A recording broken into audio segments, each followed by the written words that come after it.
Evening, everybody, and welcome to episode 5 of Deep Dive December with Impact Marathon. I have today put on my ATL hat for Atlanta, which is where our next guest is from, although she lives in Paris these days. And I am massively excited to share what was an amazing conversation that I had with the brilliant Liz Warner. Now, Liz joined our race in Guatemala back in 2019.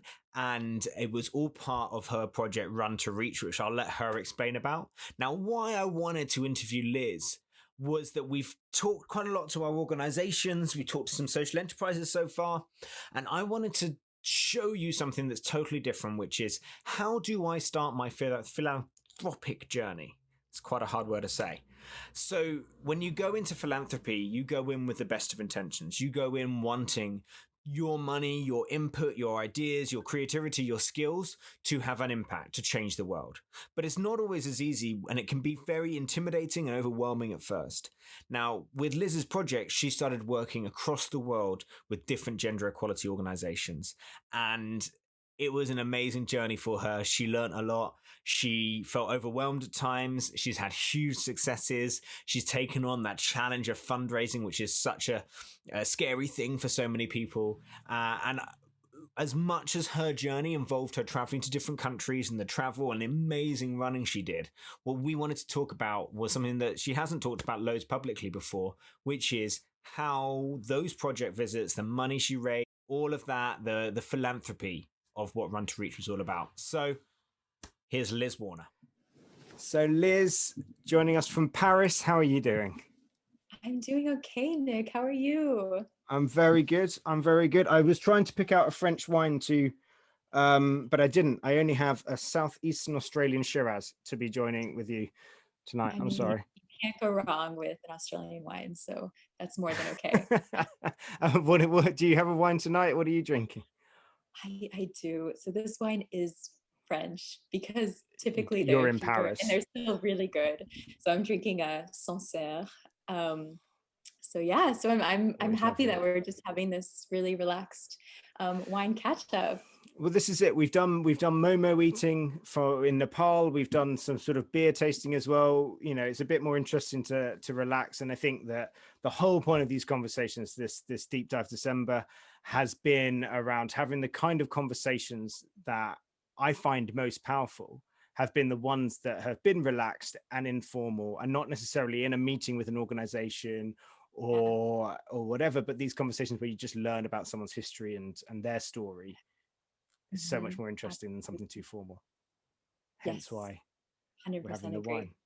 So, I mean, we first spoke, I remember I was sitting in a cafe in Ottawa with the snow pouring down in front of me. And at that time you were planning out Run to Reach. And so I guess we wanted to tonight talk a bit more from perspective of, we talked to a lot of social enterprises and charities so far, but we want to talk about it from the perspective of a fundraiser, a donor, someone on looking to explore philanthropic goals. So firstly, your challenge was way more and further and above just raising money. And I guess if you could just explain what was Run to Reach, what was it all about, and what was your story? Of course. So, wow, Run to Reach. I had just gotten married. I was 28 at the time, and I was working a job that I didn't particularly enjoy, quite long hours, and for that reason, I really had to give up running because there really was just not enough hours in the day to go on a leisurely run. And I remember I was on my honeymoon and thinking to myself, I lost a huge part of me with this job over the last couple of years where I had to give up running. And I also felt almost without a purpose. And so the idea popped in my head, what if I ran 30 marathons before I turned 30? I sort of blurted it out, and my new husband kind of looked at me and was like, "That's pretty crazy because you've never, you're 28 now, you have a year and a half until you turn 30, and you've never run more than a marathon in 1 year. How do you expect to run 20 more marathons in a year and a half?" Because I'd actually already run 10 marathons at that time. but I sort of let the idea marinate, and I also thought to myself, yes, I could actually maybe do this, but this project really needs something a lot bigger than myself to make it, meaningful, powerful. And I also, I felt ready to really jump into some kind of crazy adventure that involved impacting the world outside of my own small, very small personal bubble. So I said to myself, what if I, you know, in each country that I'd run the marathon in, what if I partnered and really, researched and found a very cool local organization to work with, and I could raise money for that organization while I was there in the country. And so that's when the whole project really started to take shape. I mean, of course, the marathon and the traveling component is fun, and I think that allowed me to really dream and get excited about the project. But really, I would say 90% of it came down to choosing these organizations and doing the research to make sure that I felt really personally connected to them. So yeah, I got back from my honeymoon. I said yes to the idea. I had 2 months to plan it all. And I quit my job and I decided I was going to do this. And I think when I actually reached out to you, Nick, it was sort of like a month into planning and I was in total panic mode. Because where does one start when choosing organizations in countries they're unfamiliar with, countries that obviously are dealing with very different issues? And I think also at the time when I started planning Run to Reach, had become pretty disillusioned with the NGO world, ironically, just because you read about so many controversies about these big international nonprofits who have definitely misused funds or exploited people, the very people that they're supposed to help. And so I think, I really set some clear criteria at the beginning. The organization. So just to say, did you choose the it's chicken and egg question? What came first, the marathon, the country, or the organization, or was it sort of a blend across those kind of criteria? So that answer is twofold, actually, because initially during the 2 month planning stage, I thought, I need to set a schedule because this is an 18-month-long project. So I'm going to choose the marathons first based on just geographical locations and sort of the time frame of how all the marathons lined up. And then I told myself, for sure, I'm going to find really interesting organizations in each of these countries, which I did. A few months into the project, I actually, originally I chose countries that I kind of selfishly wanted to travel to, like the Seychelles and Cuba. And while I was excited to work with the organizations that I chose for each of these marathons, I sort of got to a point in the project where I realized I had done it incorrectly. I needed to choose the organizations and then find races in these countries and then travel there. And so I actually scrapped kind of everything I had been working on. Really? I didn't realize After that. that, like it was 6 months into Run to Reach where I had a month off. I was in the US and I literally scrapped most of my plans. And instead I found, I found this really amazing organization called Free to Run that happens to be based in Yes. Afghanistan. And so I decided to do everything that I could to get to this one marathon in Afghanistan that takes place in October. So I really redid the whole project, which I actually don't think I communicated about, just because I think everything was sort of on the go. And I was definitely figuring out everything as it was all happening, just because I did not have 2 years to plan this project. If anything, I was, at a hotel in a random place and booking everything and trying to still get in touch with the NGO. And so everything was happening very last minute and at a very fast pace. So you sort of reshaped that. Yes. Where did you start? Free to Run's an incredible organization Yes. in Afghanistan. Obviously, when you're looking to do stuff around development and you're a runner, the one thing that I've found that all runners share is that understanding that running itself can be a development goal. Running itself is something that empowers. Did that sort of kind of permeate through, or were you pretty stuck to find organizations that used running in all the different countries at that point? Yes. So also at the very beginning, I think I was a bit scatterbrained and I chose a lot of different organizations that, some were environmental based, you know, they were all doing very different things. And then actually also a few months into the project, I sort of sat down and I think I was having a lot of issues personally figuring out how to communicate to potential donors of my campaign, what my themes were all over the place with the Mm, organizations I was working with. So I realized I needed a very common central theme. And I also thought to myself, what is the one topic that I feel most passionate about amongst all these organizations? And that was working with women. mm, So while I was sort of redoing my campaign 6 months in, I exclusively chose women empowerment organizations. mhm, So these organizations did everything from, I worked with one organization in South Africa that focused on family planning. Free to Run was more empowerment through sports.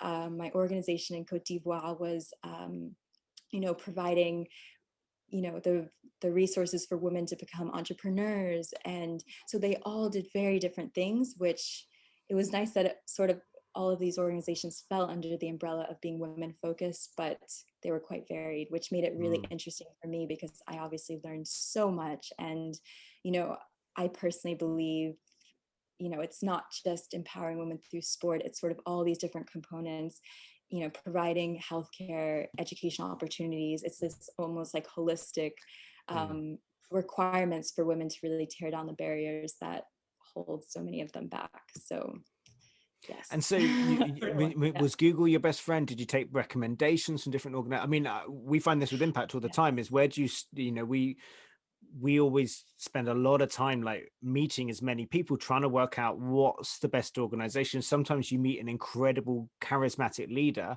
but then underneath Yes, it you're like, oh, okay, no, that doesn't actually, that's not quite what happens. Or I yes. mean, it's definitely a mindful, and I think it scares a lot of people, which is why so many, as you said at the beginning, you've got these large organizations. It's so much easier just to write a check to a large organization than it is to Absolutely. research thinking that you may make a mistake. Absolutely.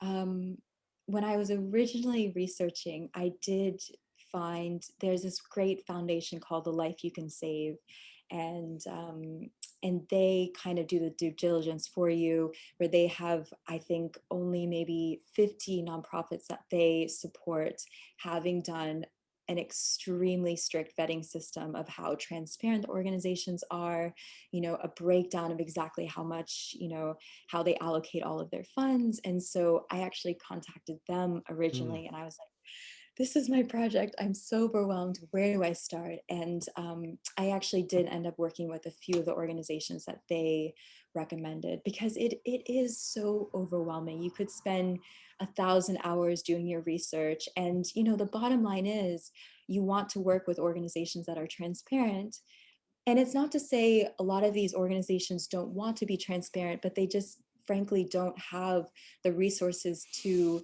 communicate all of these things to donors. So mm. that's another, hurdle is like this organization sounds amazing, but like their website is pretty They can't tell the terrible. And story. The storytelling's so important. absolutely, it's so important. So, I looked at foundations like the Life You Can Save Me that sort of helped me look at specific organizations that I ended up working with. Mm. And it also really, I did honestly spend hundreds of hours Googling.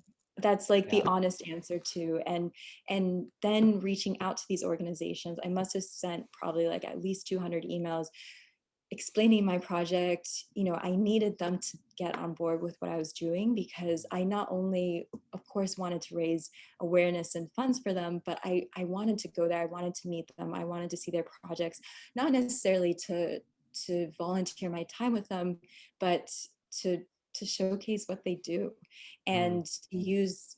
the small platform. I mean, I really started at zero with Run to Reach. Like I had only my friends and family who were following my project at the beginning, but I still felt very motivated. What can I do for them to showcase their work? That was really the aim of my whole project. So it really also took time out of their own hands as well, and for them to be supportive of me, mutually supportive. So yeah, and then finally, it's some organizations I had to actually, I was working with them for a bit of time, and then, they couldn't, I just felt like they honestly didn't fit certain criteria that I was looking for in terms of being able to provide me material that I needed to communicate to Mm. people who were potentially giving me money. And that was really, really important to me, is that I didn't want to just show up at a country and then I really wanted everything set in place so that I could do my best job as well, supporting them. And so when let's sort of move into that world of actually the fundraising. Yeah.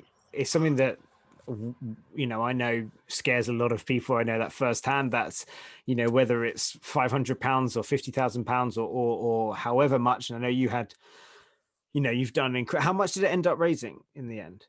Yeah, a bit over $50,000.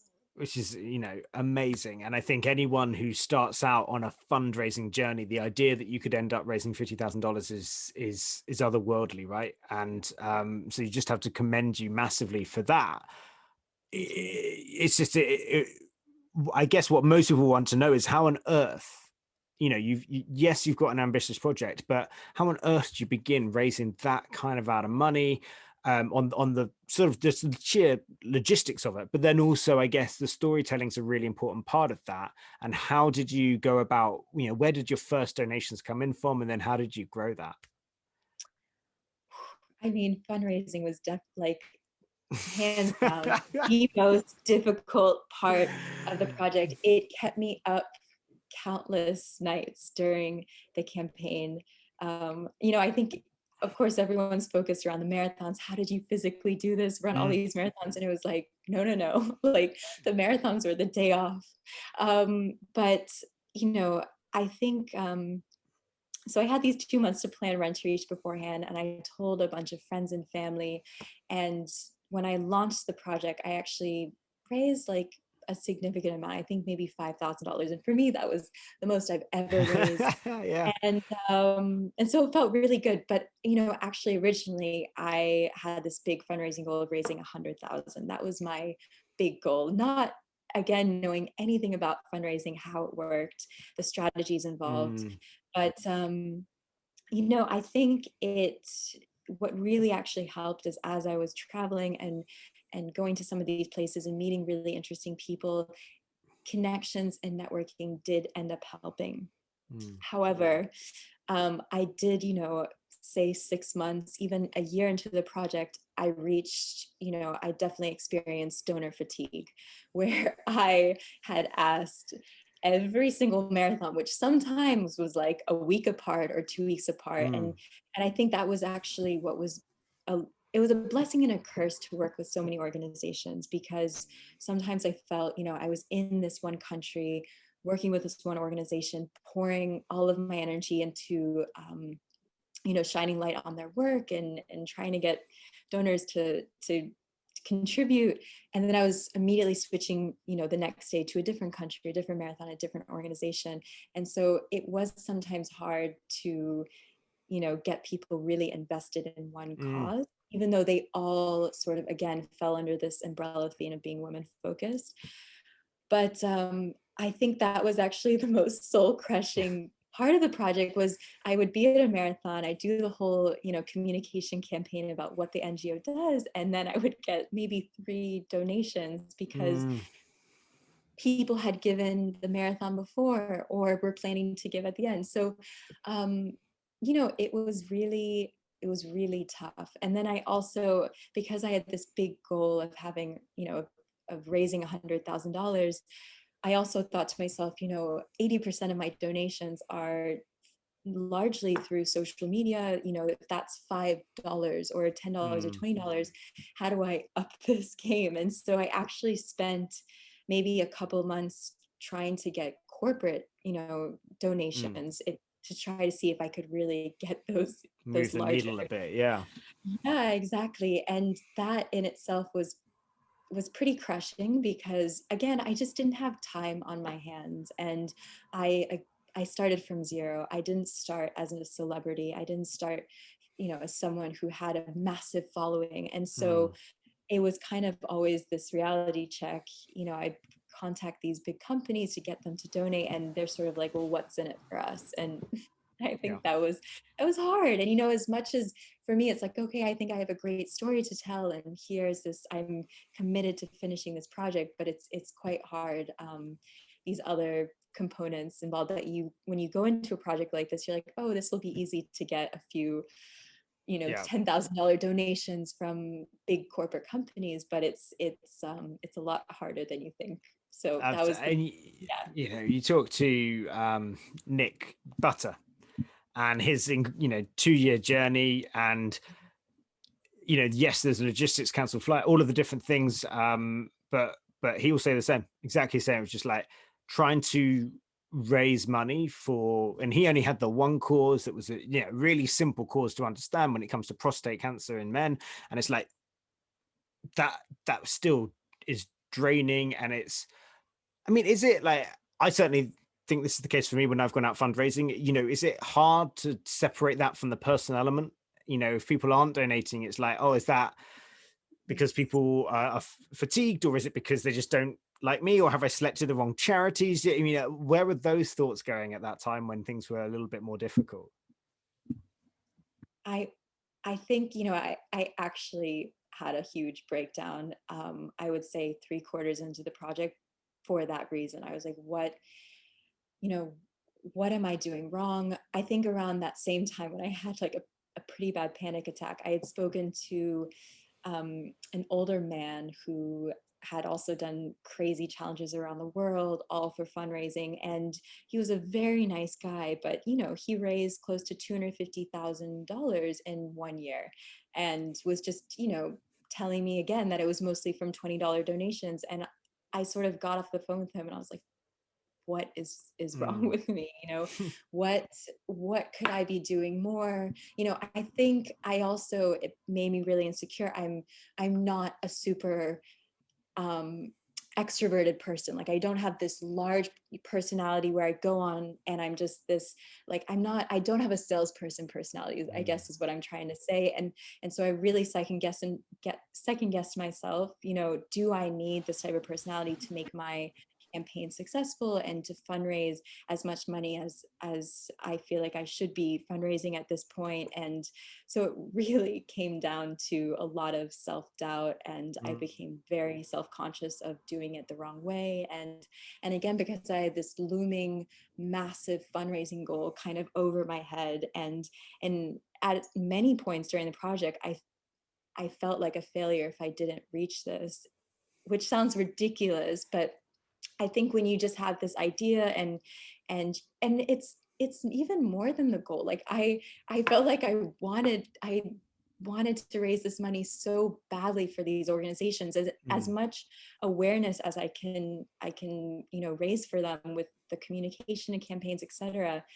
Money is obviously what will um, allow them to move forward with all of their projects. So yeah, there was a lot of pressure involved mm. that I think a lot of people didn't know was going on in the background. And yeah, it was very tough at times. Mm. And so, when it comes to that, you said about didn't know whether you're telling the story the right way. Did you find that there were certain ways of putting things that, did you ever get sort of negative reactions? Was there ways when you told a story that always worked? We're always really careful about using words like vulnerable, because I don't think children are vulnerable. I think they're children, and when you label them as vulnerable, you've created something there that doesn't, like, the children aren't describing themselves as vulnerable. So that Yeah. kind of wording, how did you work that out? Because as you know, on the flip side of that, we know testing wise, Vulnerable does really well when it comes to fundraising. So Oh, you yeah. have this question. I mean, and how did you start tackling that? There were a lot of existential crises as well during the year. I think, and I became hypersensitive to this.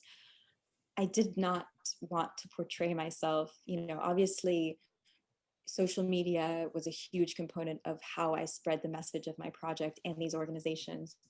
But I really did not want to convey myself as this sort of white savior, going to these countries, saving them by raising this money. And like but at the flip side, it was, necessary to put myself in the story, or else there would be no sort of midway connection from donors to these organizations. So I was constantly having this like internal battle with myself with how do I, distance myself from coming off this way. And do I come off this way when people look at my project? Do they just think I'm this like privileged white girl, which I am, like in every sense. Like being able to take on this project was an incredible privilege, but I did not want to make the whole story on just me.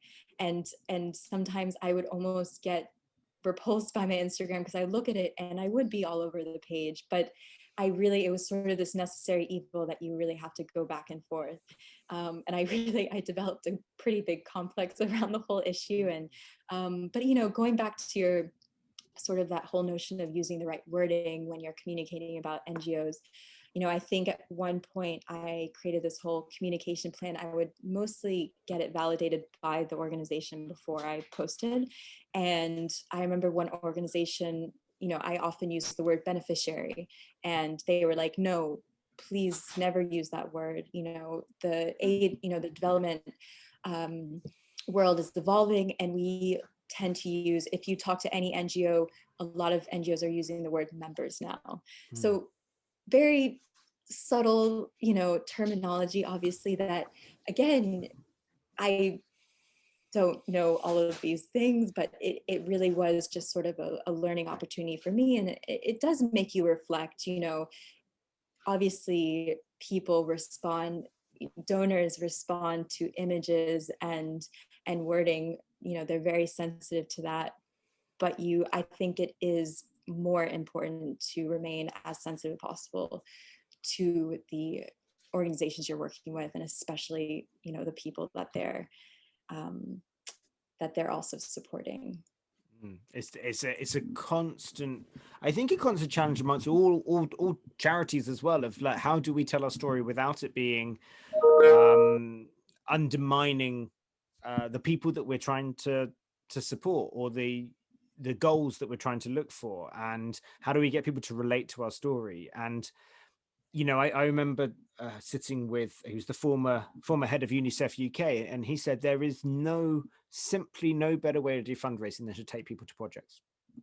It's just that there's nothing compares to it. We can do an evening, we can tell the story, we can do a film, but until people go and understand and see not only the situation but the solution, that's when you start to get people really engaged with your work. And until you do that, it's really hard. And I think that that's certainly something with the organizations and the size of organizations you were supporting.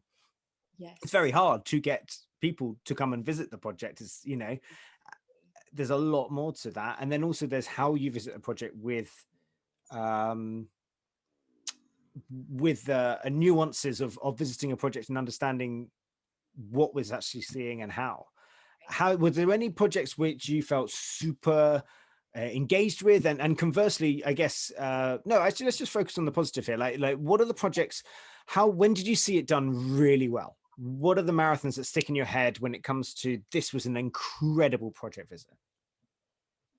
I think going back to Free to Run, what was in Afghanistan, what was really powerful about that experience. And I should also preface by saying that most of the marathons I had the opportunity to visit the projects, but there were some marathons where it just was not possible.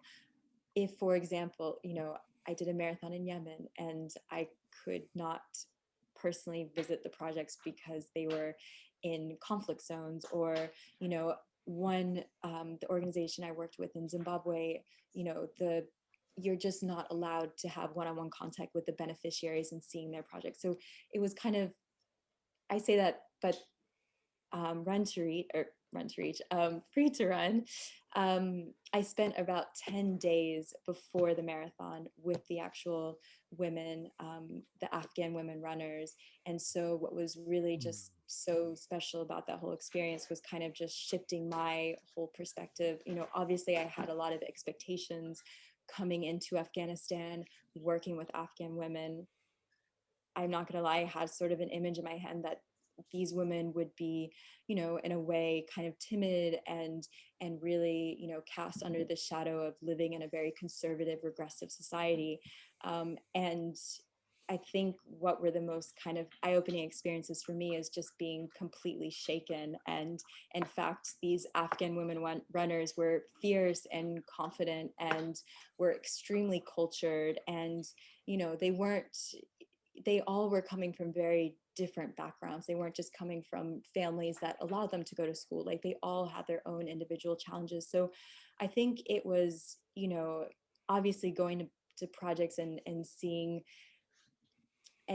seeing the work that's being done, but it's actually getting in-person contact with the people who are being supported by the work, hearing their stories, and just hearing how transformed their lives have been from being a part of these programs. And for example, with Free to Run, essentially what they do is provide safe spaces for Afghan women to participate in sporting activities there, whether that's training for a marathon but also giving them sort of life skills. And so many of the women I was talking to, they were hoping to become president in the future. And so I think it's just really, again, listening to so many of these, the people who are supported by these programs, their stories, how they have developed through their own character building and capabilities themselves too. Another really amazing experience was going to Cote d'Ivoire, and that particular NGO trains women from some of the poorest neighborhoods in all of Abidjan, which is the capital there, to become, entrepreneurs and starting their own businesses. And again, just sort of sitting down and hearing all of the really creative businesses that these women have been, given the tools to develop and allow them to become self-sufficient and independent in their own right too. I guess what I'm trying to say is really just come down to listening to the stories of a lot of the women that were supported by all of these different organizations, and just getting to hear about their own personal experience. Because as much as, it's absolutely amazing to hear it from the organization itself, really getting the opportunity and privilege of meeting the people that they support was an honor, and was definitely the most eye-opening experience. I guess, was there any project in particular that stands out as that's really innovative? I've not seen that. You visited so many different projects in that year and a half and researched so many different.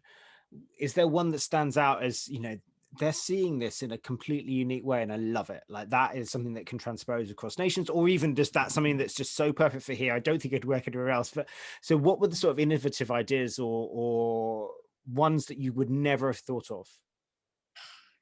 I think it's not necessarily, it doesn't come down to a wholly unique idea. But what I realized as I was working with so many different organizations, and that as I was sort of picking, having my own observations about what is going on, what sort of looks like it's working and what isn't working, I finally found a term for the organization that I personally feel like is the most impactful. And I'm sure you obviously know this term from all your experience with impact yourself, but it's community-based organizations. So organizations that really go in and, don't necessarily have this one size fits all approach that many international organizations do. It's really going in and giving community members a participatory role in the development conversation. Obviously you need to take into account the cultural aspect of a lot of these communities, and I think so many NGOs don't do this. And when I explain it out loud, what is a community-based organization, it's like, oh yeah, duh, you have to obviously work with community members and really understand the roots and all of the intricacies that make up their cultures.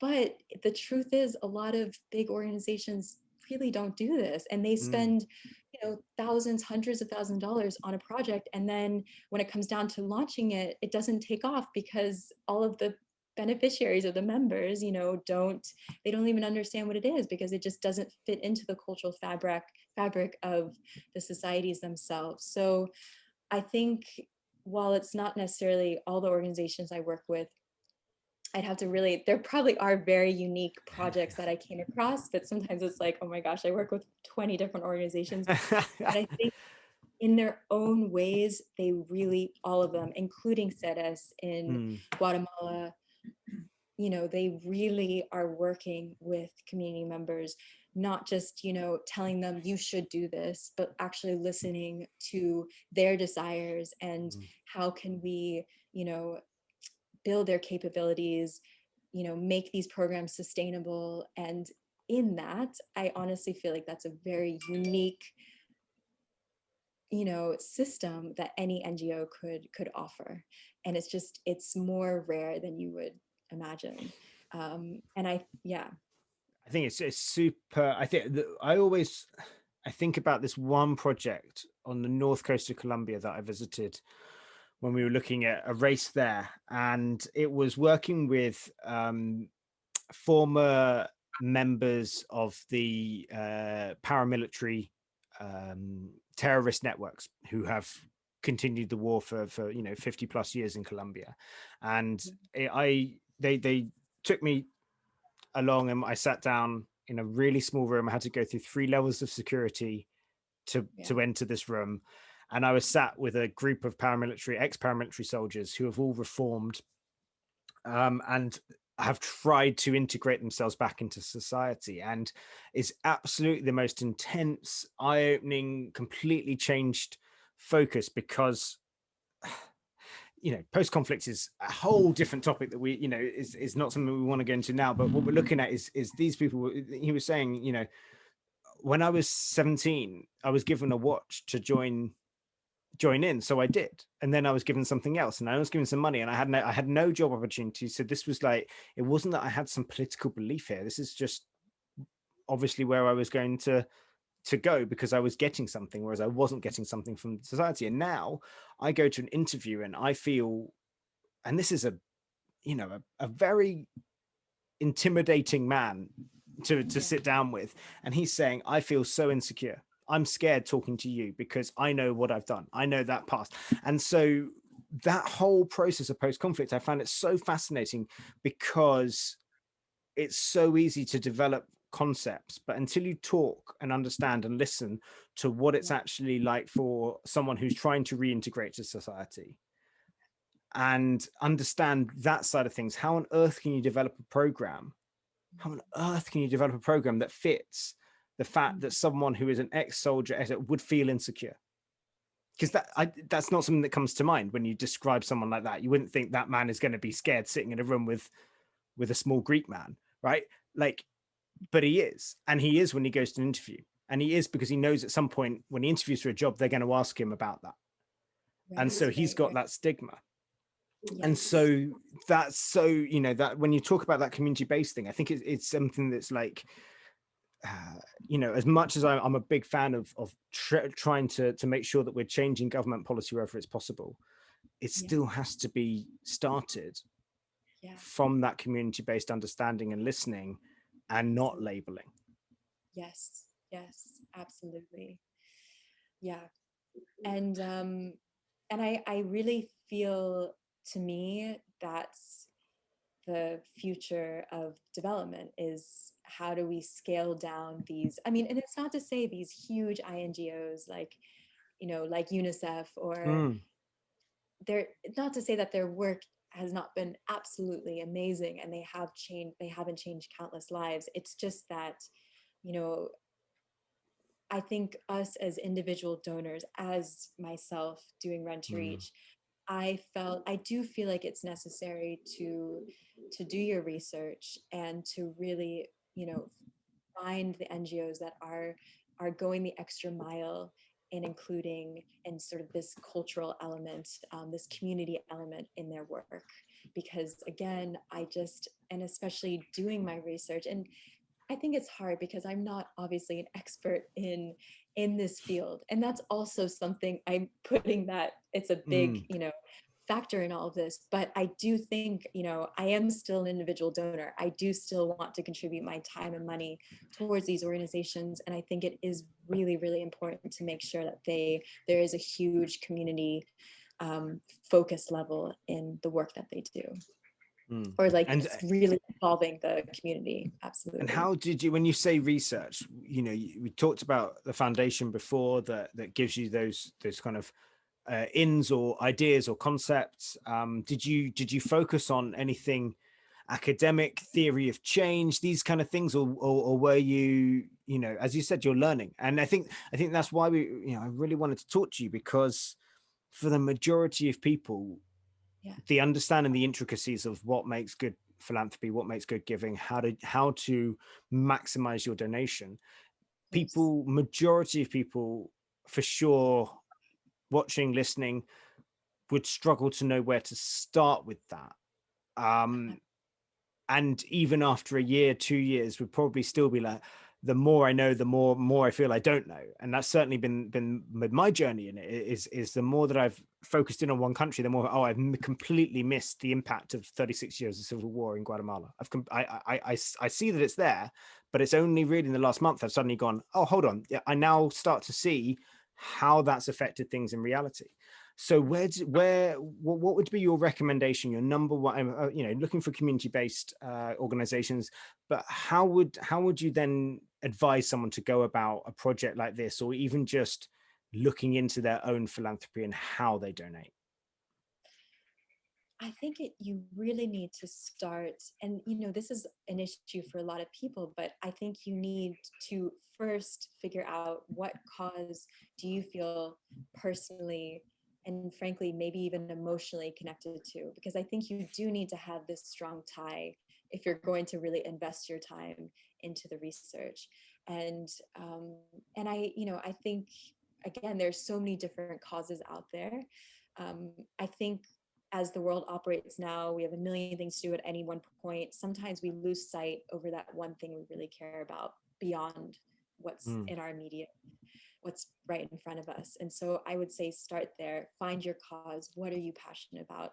Obviously, it can be more than one thing, but and then it's even choosing a region. Mm. It's maybe you want to. I really would suggest going smaller, because your impact on these smaller local organizations will go far. And oftentimes these organizations are actually quite transparent, and they want to tell you exactly how they're going to spend their money, whereas these large organizations, again, not to say that they are doing bad work, but they have no, I mean, it's a machine. Mm. And so I think it actually, while it might be harder to find a smaller, more local organization, in the long run, it's much easier to see where your money is going towards. Um, so, I would say choose a cause, choose a region, and from there really dig deep into looking at organizations that tackle very specific problems. And again, if you reach out to these organizations, which I did for all of mine, they were so enthusiastic most of the time Mm. about working with me. And especially if they're going to be smaller, more local, having an individual donor reach out to them and say, wow, I think your organization is absolutely amazing, could you please provide me more information on this or this or this, they would be over the moon. And anyone for the most part who's really starting an organization that is on the local level or is grassroots, they're doing it for the right reasons. And I think after doing Run to Reach, I really, I started this project a bit disillusioned. And I think I actually, by working with so many smaller local organizations, I really regained my trust of a lot of these organizations, just It's knowing amazing. that they really care. And again, it just goes back to doing your research and working with more smaller local organizations, I would say. And then at the end of all of this, obviously the Yeah, last few races were hit by this year's events. I don't yeah. like to go too much into them, but what you did, I went off running for you. I did a long run, video called in with Andrew Shapin, who also ran Guatemala with you. He was running around, struggling actually. He I remember on that run having a video call with him. He said the problem with the pandemic, Nick, is when you're running around there's no place to go to the toilet anymore. Which was an oversight that I'm sure you felt terrible about. But, how that last event, talk us Yeah. through it, because something that I think is we talk about with all of our runners when it comes to donations is, yes, going out and saying I'm running a marathon, I'm doing this, will you sponsor me, is one thing. But the best donors, and I think the name that comes to mind is Becky Cohen, who was on that race as well. Phenomenal fundraiser, because she didn't think about it that way. She thought about events. She thought about ways to engage people on it. Talk us through that final run, and how you went about it, how much it raised, all of that, because it was a pretty crazy day for you. Well, I say day, it was a month, 2 months probably of work. Oh, it was absolutely amazing. So obviously COVID happened early March. I had 2 marathons left to go to complete the 30 marathon goal. The crazy story, I was actually right as all the borders were shutting or were closing. I was at the marathon in Yemen, almost wasn't going to make it out there. And I remember receiving a message from my sister as soon as I got access to internet, because for a week I didn't have any Wi-Fi as the world was crumbling down. And she told me, Liz, before you look on the news, you need to know that your project probably has to pause, and the world is kind of is closing, but don't worry, we'll come up with creative ways on how you can finish it, but I think you might not be able to reach your goal before you turn 30. And the world really was crumbling, and there wasn't a second where I felt sorry for myself that my last 2 races were canceled. There were a lot of very big plans in place, but there were bigger things to Yeah. worry about. And I think it was, I came back to Paris, the world was on lockdown, and I sort of actually put it out there on a few Instagram stories. I'm not really sure what I'm going to do. I'm still very determined to reach my goal, but I don't know what I'm going to do. And a few people messaged me. They're like, why don't you organize a virtual marathon? I would love to run it. I would love to support you. And so I think that's sort of how it all started. And I told myself, and there were so many virtual marathons going on around this time, as you know, like, which actually was, I mean, of course, because everyone is still very motivated to run, but I knew that I was up against a lot of competition, not in a bad way, but I needed to find an edge to the kind of virtual race that I was organizing. So I decided this race is actually going to be, I'm going to give all of the amount raised towards the WHO's COVID-19 fund. And I also told myself, it would be really cool if I could get over 100 countries involved, or runners from over 100 countries. So I really had, Mark, you can edit these parts I can out, edit right? these, don't worry. I'm a Okay, whiz on that bit. I've had my dogs interrupt, don't worry. Mark. Sorry, it's something I can't bear. It No, hurts so much. we there's a Um, lot of new puppy owners out there who completely relate to this, don't worry. um, so yes, so I spent probably an entire month just, and I think what was so cool about this virtual race is that I had at this point amassed, a decent audience who really had started following Run to Reach from from point zero.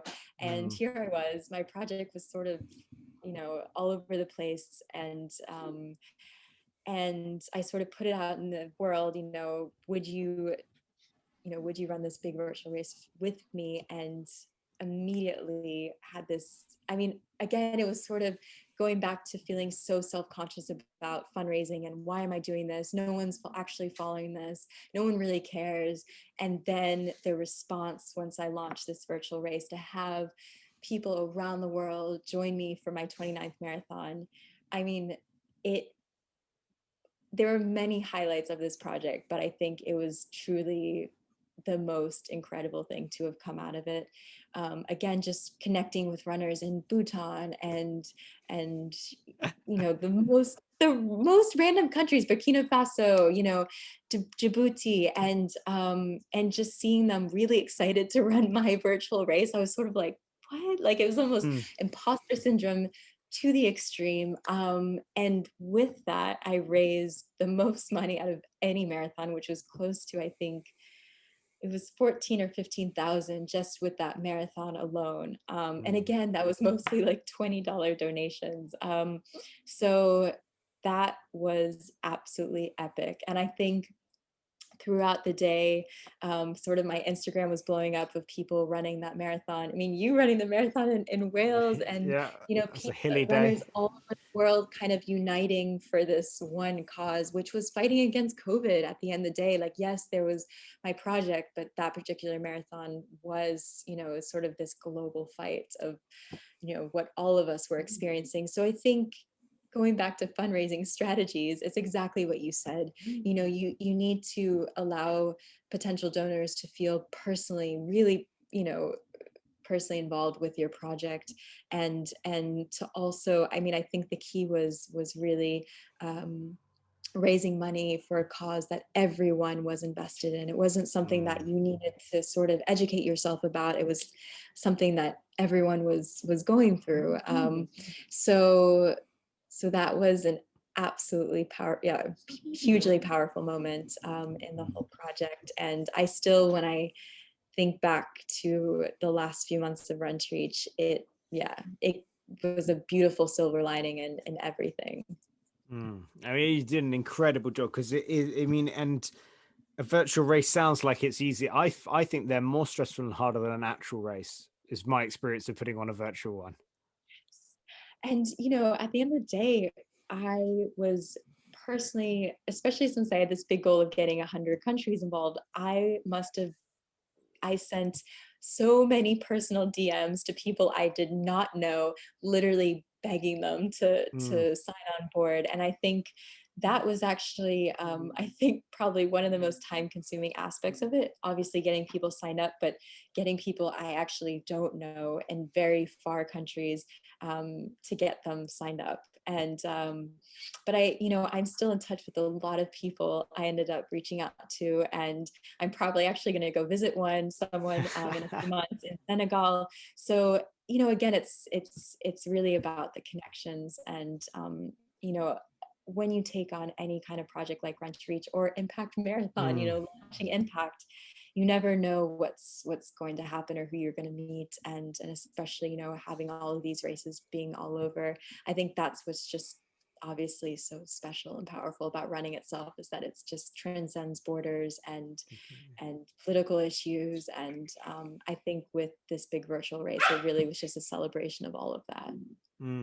I think, you hit it. There's never in our lifetimes, I imagine, in fact, I'm pretty confident, there's never been a single event that just has impacted the entirety of humanity, right? And we've all lived in bubbles within that, for sure. But you can't think of a single time when all of us can go, yeah, I understand, I can relate to that. Even if it's, and there's people who've done well through the pandemic, there's countries that have done better, but everyone can understand the challenge of being forced to stay indoors, right? That one single thing, right? And so that uniqueness, when coupled with the instant connection that humans can have with running, once you put those two together, it's actually such a powerful moment that I think is just incredible. And what you what you achieved that day was absolutely remarkable, because you are just, not to undermine you, but you are just one human. And I think that is absolutely amazing what you achieved as one individual human. Sorry to sort of burst your bubble there, No, that is absolutely no. When I'm That's like it, being isn't it?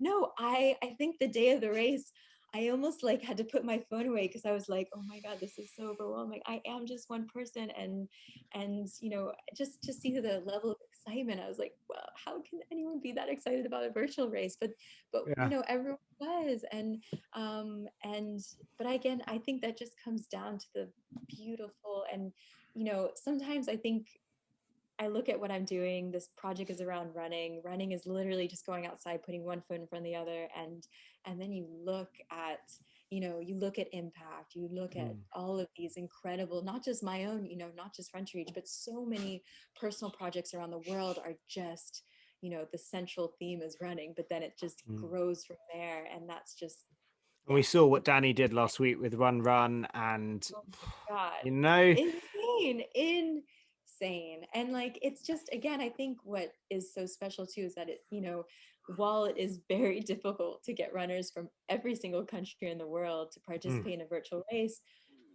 it's doable. It yeah, just takes the internet and a few very well connected people to make it happen. And yeah. that's really, yeah, it's truly the coolest thing in the world. And I think that is the perfect segue into the final question, which I've asked everybody so far in this sort of few weeks of great interviews and great chats, is what makes you. There's a lot of people who are stressed about this year, who are uncertain about the future. Even before going into this year, we there was plenty of things that were making people worried, from Black Lives Matter's not a 2020 thing that has been around for some time now, and climate change, and the soon to be former president, and Brexit, and all of these things. What makes you optimistic? What makes you positive about humanity and the future of humanity right now?